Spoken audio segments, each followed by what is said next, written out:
would embarrass me because it's all about me, right? So we've been going through the life of Joseph, and he's in the prison right now. In our last story, the butler heard that Pharaoh had dreams and was looking for somebody to interpret them. And he's like, "Oh man, I got to confess my fault to you." And he shared the testimony about what Joseph had done between him and the baker, and how the interpretation had come true. And so the last thing we had in that story was they sent for Joseph, and he changed clothes and he shaved, and they brought him out of the dungeon to Pharaoh. And so just before the story we're going to share today, Pharaoh shared his dream with Joseph. And there were 7 fat cows, and there were 7 healthy things of grain. And then there were 7 skinny cows and 7 unhealthy things of grain, and they consumed the healthy ones. And Joseph didn't stutter. He didn't hesitate. He was like, "Oh, here's the interpretation. God's given it to you twice because it's sure that it's going to happen. Both dreams mean the exact same thing. There is about to be a famine come on the land. You're going to have 7 years of abundance, and then there's going to be 7 years of famine, and God is letting you know ahead of time." And so that leads us to our story. So Joseph is talking to Pharaoh, and he said, "So now, let Pharaoh look for a wise and discerning man to set him over the land of Egypt." Let Pharaoh do this. Let him appoint overseers throughout the land, and let him take 1/5 of the harvest that comes in during the 7 years of abundance, and let them gather all the excess food during these good years that are coming. Now, under Pharaoh's authority, store the grain in the cities so that the food may be preserved. And the food will be reserved in the land for the 7 years of famine that will take place in the land of Egypt. Then the country won't be wiped out by the famine. And there's our story from God's Word. So I kept it kind of short because it's not necessarily story form. So I'm going to get you guys to help me.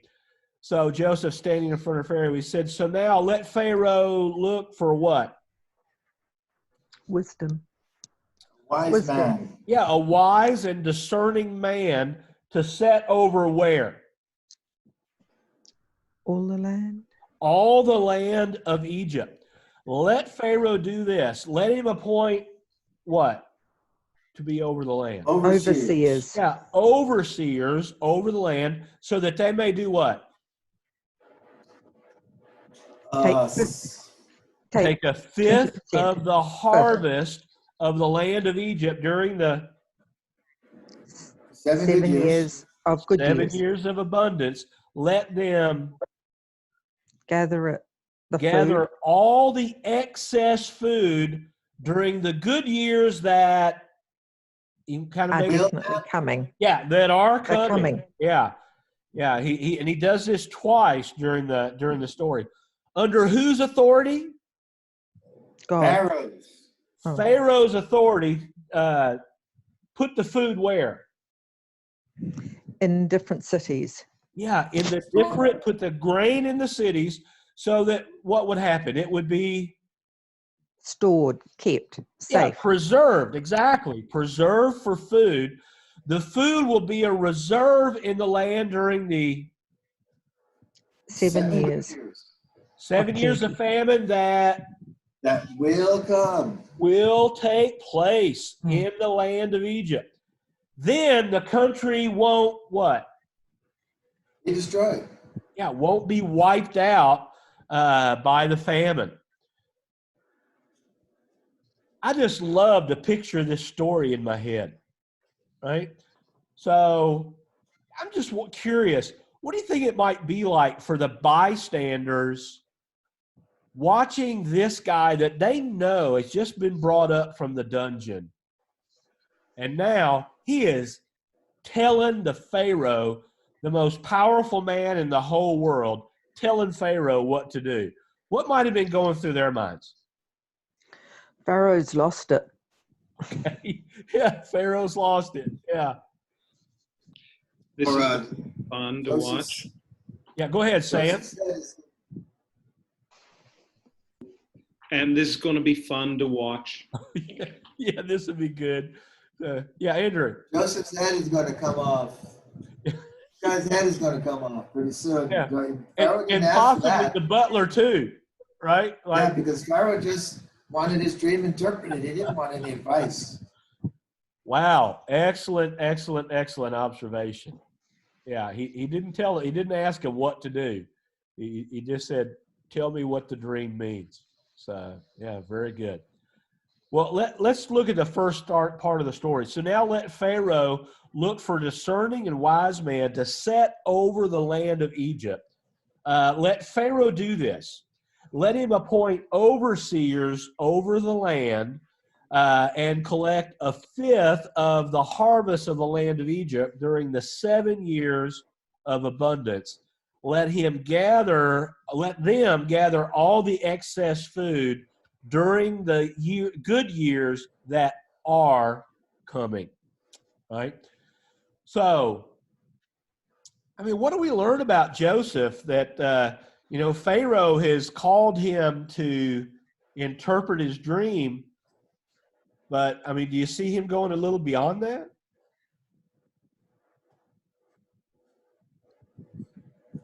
It's interesting that he goes beyond it, but he doesn't say do this. He says let this happen. So maybe he has grown a little bit in wisdom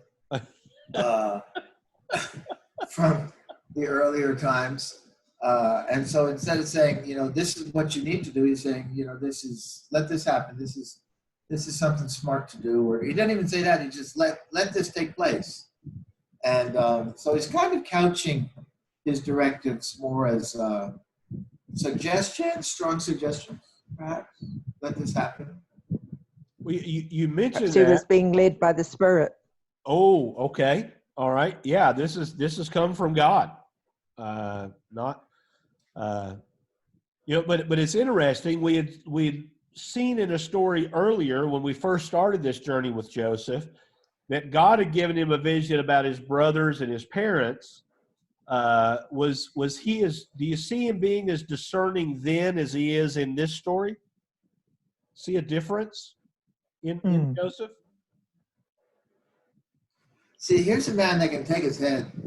His dad just going to rebuke him, his brothers beat him up, but Pharaoh can take his head. And, he did spend some time in jail, deserved or undeserved. He did spend time in jail. So he does know that injustice has happened regardless of what. So one thing is to interpret the dream. But if he just interprets the dream, there's not a lot of time to waste. That first year, they've got to get that harvest taken care of. And the way, I don't know if you've noticed these last few months, but the way governments work is not exactly historically the best thing for the citizens. And so here he's not taking any chances, I think, in a sense, because he wants to stay alive too. Wow. All right. Sam. I think that not hanging around, what you mentioned about governments today too, most of them seem to dawdle and take their time. The very, very few act quickly and get prepared. And he's saying, act quickly, get prepared in as gentle a way as you can. It could have been harvest time very near to Mm, when he was doing the wow. interpretation, so he didn't want to waste a season. Yeah. I Or find it it could have been planting time. It could have been planting time, yeah. and to plant everything everywhere. And I mean, if he's going to have It, 7 years, you might as well use all your reserve seed too, and let's do it right. Get the biggest harvest we can. am Uh, I am I 20% thinking? income tax, that seems like quite a good deal. I wish we had the same thing today. Yeah, Sam? Am I am I thinking right? In Egypt, I remember all the growing is along either side of the Nile, maybe 20 miles either side. They might have two harvests in the year, from memory, I think. Or today anyway, they might have two harvests in the year. So it's maybe we've got 5 years to not hang around and Yeah. fill up. Yeah, and in the story that we're not necessarily told that, but I am curious because the way he approaches this, let Pharaoh look, let Pharaoh do this under Pharaoh's authority. So do we learn anything about Joseph in the way that he's kind of couching the, this is he telling Pharaoh what to do? I mean, do you see him bossing Pharaoh around? What do you see there? Hmm. Hmm. He's almost giving the idea that it's Pharaoh's choice. Mm, If he approves it, then it's his idea. okay. Yeah, Right. yeah. He's letting Pharaoh claim the idea. In this first part, yeah, Johnny. Yeah, go ahead. Yeah. Well, I sort of agree with you guys, but I think in a way, because Pharaoh hadn't mentioned what he was going to do. So he was basically saying, Pharaoh, do this. And you people let Pharaoh do it. So in a way, he kind of was bossy. Okay. All right. Well, now, do we see him saying, "Hey, I'm the guy for this job"? Do you see him politicking for himself here? No. Hmm. But I find it really interesting in the story, the 7 years of abundance that are coming, the 7 years of famine that will come. So in the way that Joseph is sharing this information, what do you see him trying to get a specific point across?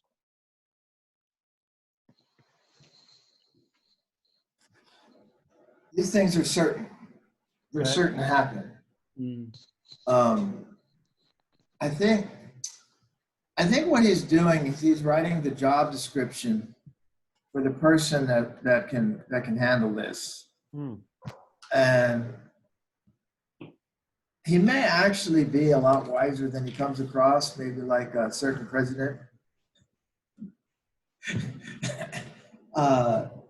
Kind of saying how many people are there that know what's going on, that are, he doesn't mention the interpretation of the dream, but the way he's stressing things happening, there's a real urgency, Hmm. an importance and an urgency, I think, is what he's stressing. And so how many people can recognize the importance and the urgency of what's happening except for him? But he doesn't say that. I mean, but he writes the job description straight out. I mean, let there be one guy that Pharaoh chooses, and let all the sub guys that Pharaoh chooses, and do this with the excess grain and store it in these different cities. So he's writing the job description for the job. I think more than anything else, more than telling Pharaoh what to do, he's telling Pharaoh what kind of man he needs to have. Well, that's interesting. What's some of the rest of you He's think? laying a plan out Okay. to get the ideas accepted, and then he's not even pushing forward to implement it. He's just setting out the plan or a strategy. And if somebody does come up with a sound strategy, you think, well, they'll most probably be able to carry it through too. So it's a normal deduction.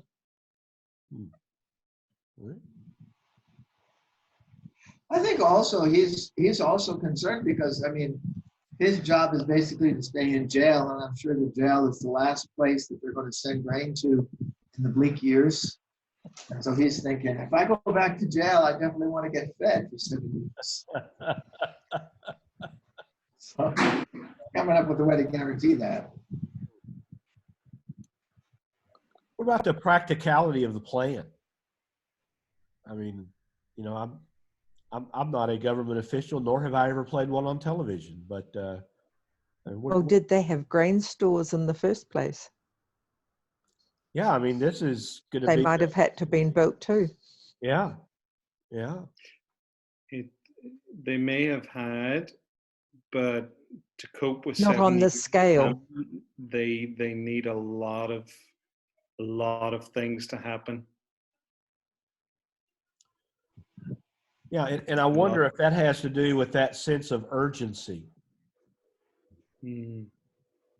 You know, because there's you see more being involved than just planting and just harvesting.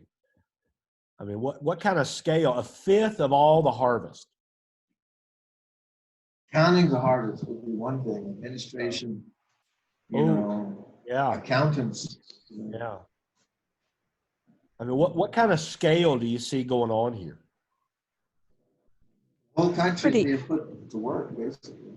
Pretty humongous. Yeah. A lot of people to feed. Hope they find the right guy to administer all of them. You know, and I'm curious, do you think there might have been do you think there could potentially be opposition during those years of abundance? Like, hey, this is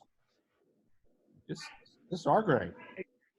They might have been really keen for somebody like Joseph to take it on because they might have thought it's not going to work. He's not going to achieve this.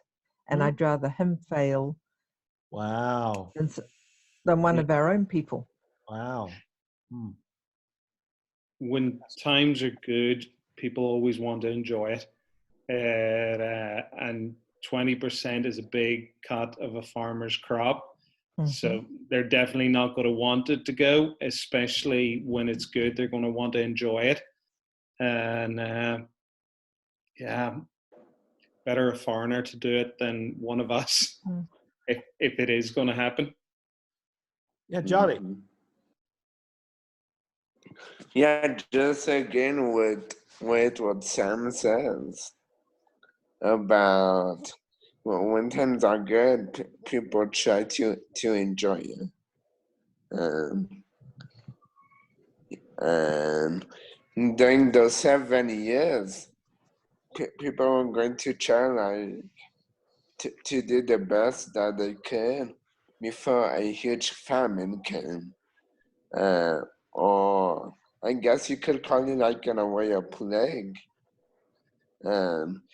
People before 2020 came and before COVID hit, everybody was trying to enjoy everything. Yeah, yeah. You know, I find it curious too,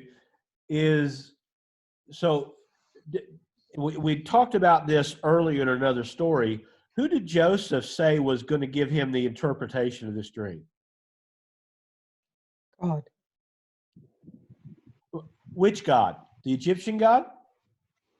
Did he say interpretations belong to God? Yeah, he did.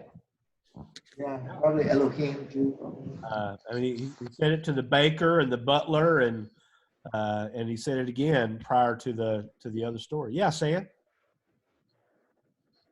Sorry. He's just saying God, the one God he knows. He's not, none of the Egyptian gods are being mentioned. It's just God. Huh. So I wonder, and do you see a lot of Hebrews here in Egypt at this point? Nope. Hmm. No. And do you remember when Pharaoh's wife was talking about Joseph, that she specifically used what when she was talking about him? This Hebrew. So do you see Hebrews? I mean, just from what little information we have, do you perceive them as being highly respected, or I mean, what do you see there? Tolerated? Oh, tolerated. They're not not persons to despise or look down on, but we accept them, but we don't maybe understand them. Yeah, Sam? There's enough of them to be known, but not enough to be hated yet. Oh, wow. Wow. Well, I'm curious, the fact that this message, this interpretation is coming from a foreign God. I mean, do you see any potential for conflict there?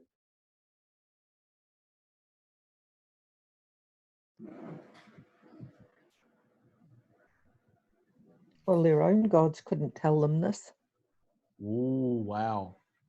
Wow. Yeah.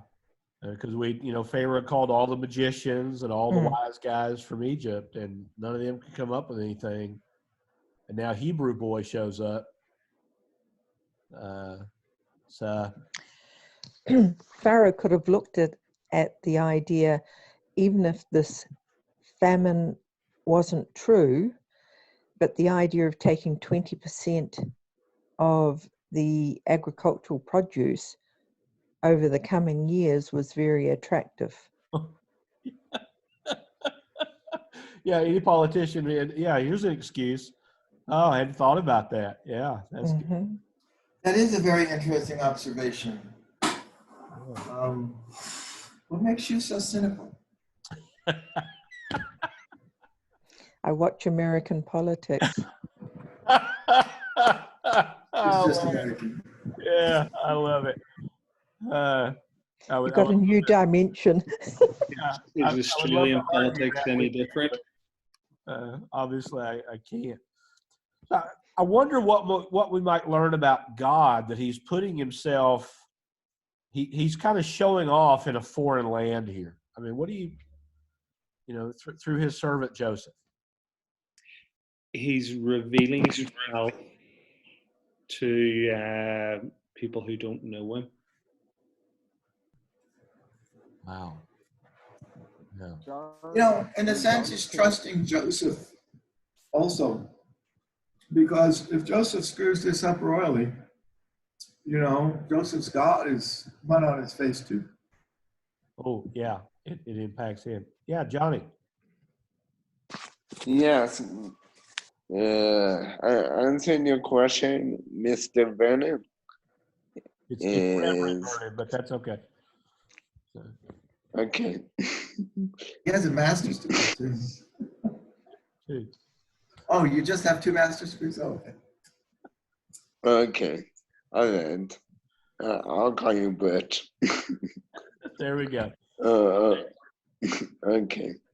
That God decides to show himself to certain people, especially to some people who don't know him. He likes to reveal himself to them. Wow. Well, and that, Johnny, that makes me think. He's revealing himself to them how? Joseph. But by Joseph.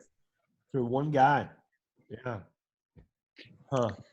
Yeah, Sam. God's He's showing that he can be trusted in a sense. It won't become verified for a time, but he's putting forward a proposal that's doable, takes some organizing, and he is going to provide. even though there's going to be bad times coming, Yeah. this God is going to provide for you to get through the worst times that are ahead. Yeah. Yeah. And like you said, it's an attractive plan. Yeah. Sam? It is revealing himself to these Egyptians both naturally and supernaturally through a foreigner. And Joseph's had a few years to learn how they work and learn how they think, so he can, what's the word? Um, so he can tell them what God's about a lot more clearly, or in a way they're more likely to hear it. We had talked earlier in another story, and Sam, I think you were the one that made the observation that the prison was a training ground for Joseph. Do we see a difference in the Joseph now than the Joseph we saw, in Potiphar's house? I mean, you see anything there? I'm just curious. He's a lot wiser in the words he uses. Okay.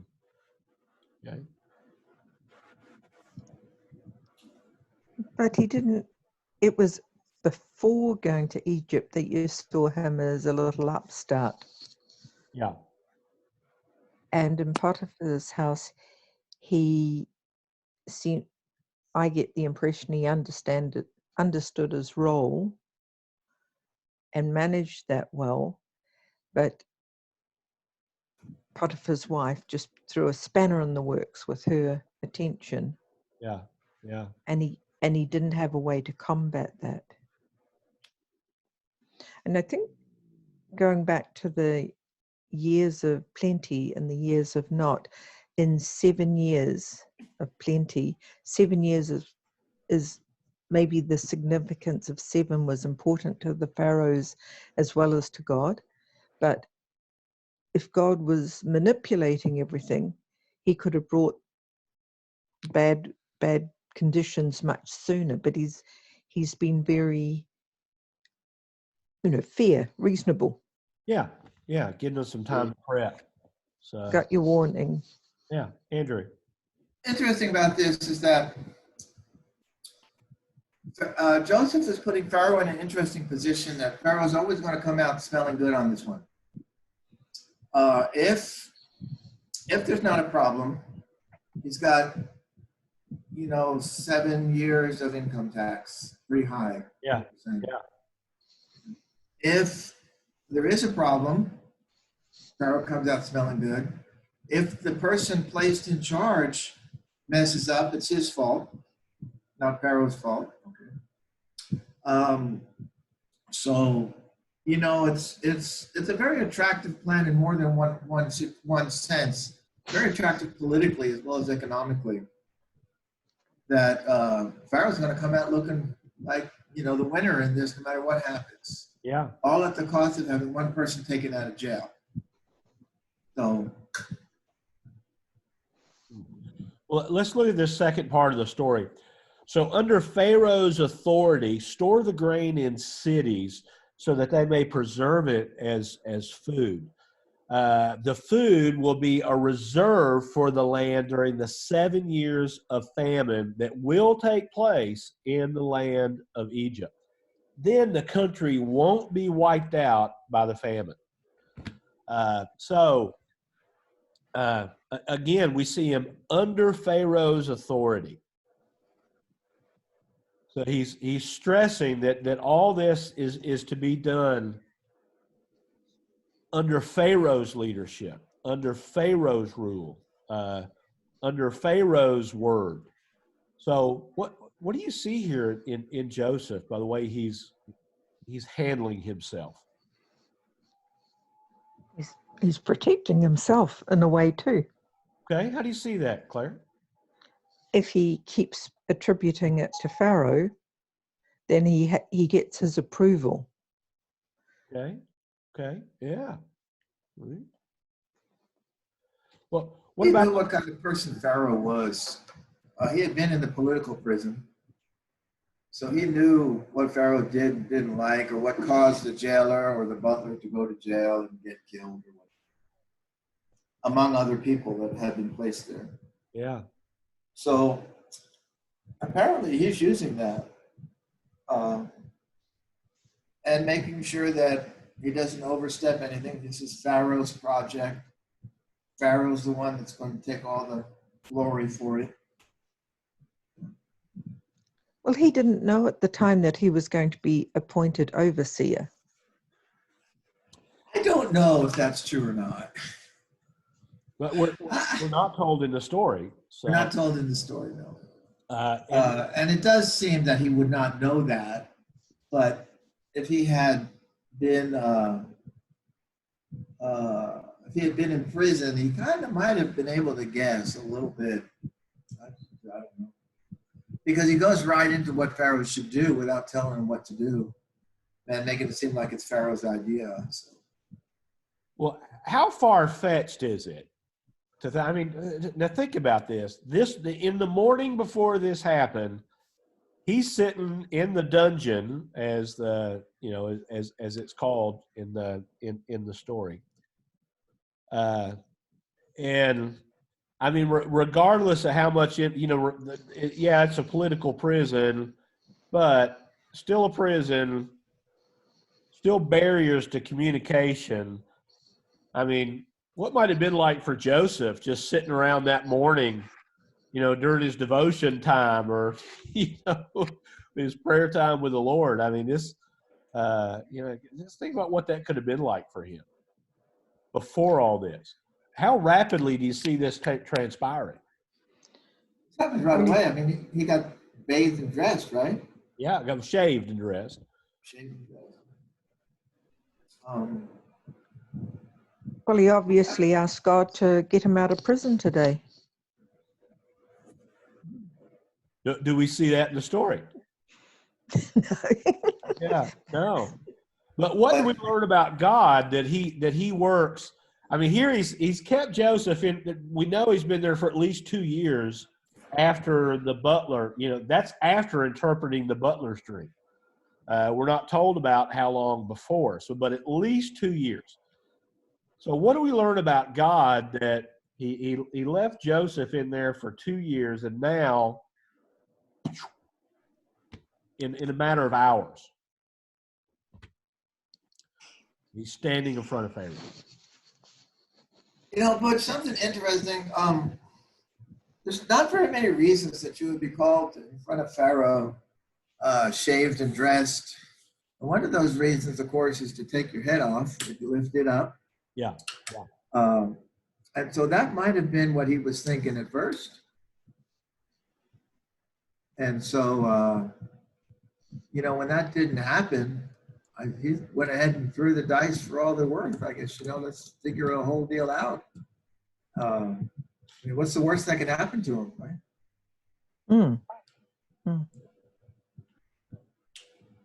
Well, what do we learn about God in this circumstance? What do you see there? What stands out to you? I think it's very interesting that God doesn't give Joseph any kind of hint as to what's going on. But he gives him wisdom in answering the situation. Yeah, he gives him wisdom. He gives him the words to say. He gives him the interpretation, right? And Joseph wouldn't have known that by his own ability. Right. So he knew God was with him. Do we see him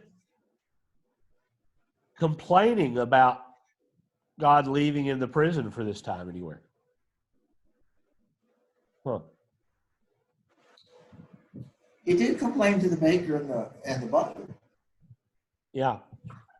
He definitely did complain to them. Yeah, get me out of this dungeon. Well, to the butler, when you get out, get me out. So like everybody else in here, I'm innocent. Yeah. I didn't do anything stupid. Have you spent time in prison? No, I haven't.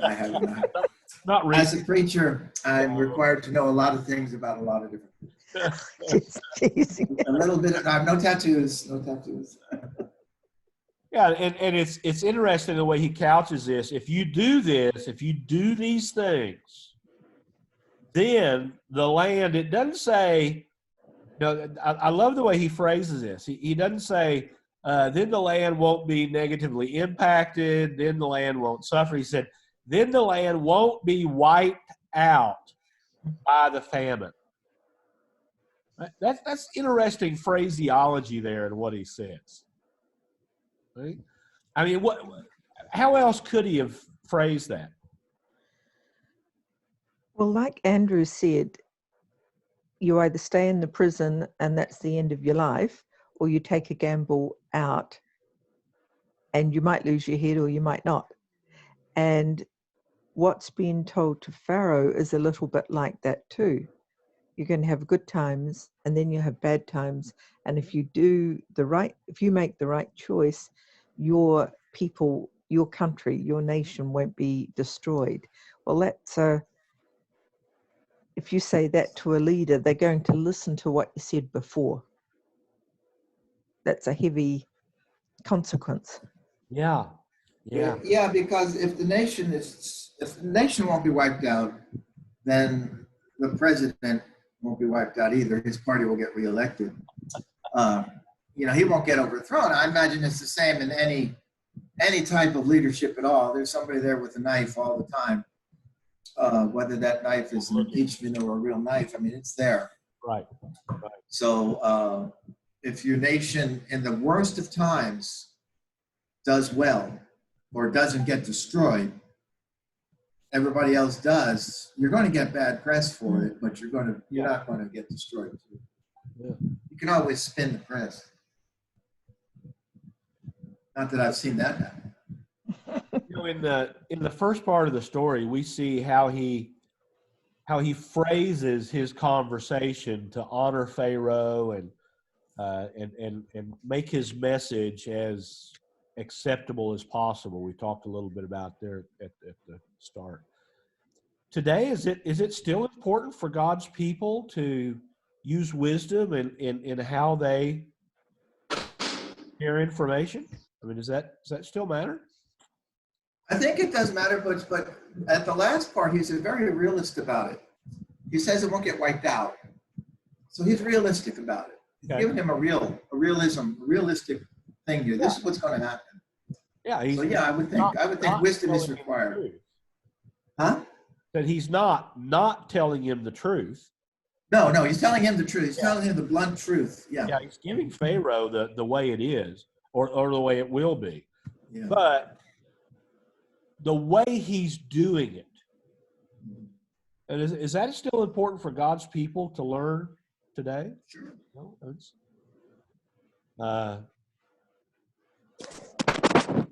what might that look like And how we lead someone to Christ. how we lead somebody to Christ? Yeah. Maybe in how we wait before we answer conflict right away. Yeah. Or talk to our wife or husband. Oh, now you've started meddling. Let me jump to the next question here.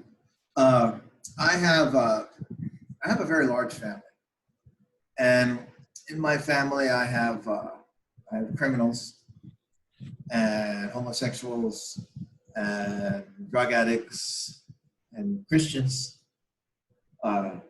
My parents adopted a lot of children. There's 24 of us in all. And my girls have married people of interesting character as well. And, especially on social media, like my one brother and my son-in-law are so far to the left, you're almost seeing the right from that far left. And my sister and her husband are so far right, you're almost seeing the left, okay? And so I get support as a missionary from a lot of different people. And so I don't take a stance on social issues on Facebook. I do post things of what we're doing. I don't not say things. Right. But for example, we had a big Zoom family meeting. There were about 40 of us, I think, in the meeting, with all the cousins and uncles and everything else. And my dad, who's 86, put on a "Make America Great Again" hat. Well, with that many people on Zoom, you can barely see the hat. You just know that it's red with a little bit of white. And so my son-in-law holds up the Bernie sign. I made an anarchy sign. I held up the anarchy sign. Well, my one brother, who is not walking with the Lord at all, he got really offended. He said, well, my dad's adopted a lot of black children, and I can't believe he's in favor of President Trump, who hates blacks and wants to kill them all. That was basically what he said, okay? And I said, I'm not going to answer that because there's no way to win in that one. And on a couple of private messages, some of my other brothers said, that's really interesting. That's the only thing he got out of this whole conversation, or the whole family get together, was that my dad wants to kill all his black sons. So I bit my tongue on that one. Yeah. Yeah, and I thought that was the wisest thing to do. Just have the meeting and just communicate with each other. It's kind of fun, actually. But, and it was a risk in a sense that saying something or not saying something is dangerous no matter what you do. Sometimes there's no way to walk around it. So I don't walk through it. I just stay out of it. But it was interesting. It was a real challenge, I think. My brother posted some other things about, just the far left propaganda. And, the Bible says two things. It says, answer a fool, lest he be wise in his own eyes. And it says, don't answer him, lest you appear a fool too. So you just have to figure out what's the right thing to do. Yeah, I'm very, very, very, very careful about what I post online. Yeah. Because A, it's going to be there forever, and B, people are going to take it out of context. I don't deal with any doctrinal or emotional issues via text or email because people can't see facial expressions that you can. And I try not to use sarcasm unless it's just really, really obvious, and even then, occasionally that blows up. Yeah. And even in sharing, Claire, like what you were talking about, our church meets on a college campus, so a lot of my discussions are with college students, and surprise, surprise, the issue of homosexuality is somewhat a trigger issue on campus. Wow, I'm surprised. Yeah, who could have seen that coming, right? And so when somebody tries to get me in one of those kind of conversations, I usually try to bring it back to the crux of what we believe and say, you think that's bad. Let me tell you, the foundation of what I believe is that there was a guy who was dead who decided he didn't want to be dead anymore. If you want to talk about crazy things I believe, let's talk about that one for a little bit. And just take them to the, because Satan always wants to try to get us kind of off topic. Off track. And so I love what Joseph did in this story about how he focused on Pharaoh, and he focused on how this was going to impact the people that Pharaoh loved. One other thing that in a situation like that, what I've done is also I say, and not only does God mention something about sexuality, but he also says if you yell at someone, that's also a very terrible sin in his eyes too. Because he mentions yelling as well as sexual sin. So there's no winning for losing with God if you do something that he doesn't like. Yeah. That's the way it is. Yeah. Well, guys, this story is in Genesis chapter 41, I think it is. We did verses 33 through 36. So just 4 verses. but because they weren't story, because I do think it's this portion of the story is important for what is to come. Should be. I think it's important that we dealt with this. So as I stated, we will not have a story on Monday, and I'll try to put a Facebook reminder out about that. But then on Wednesday and Friday of next week, barring unforeseen circumstances, we should be back. Hope I don't see you on Wednesday. Hope I'm picking up my wife. Oh wow! I hope you don't see me on Wednesday.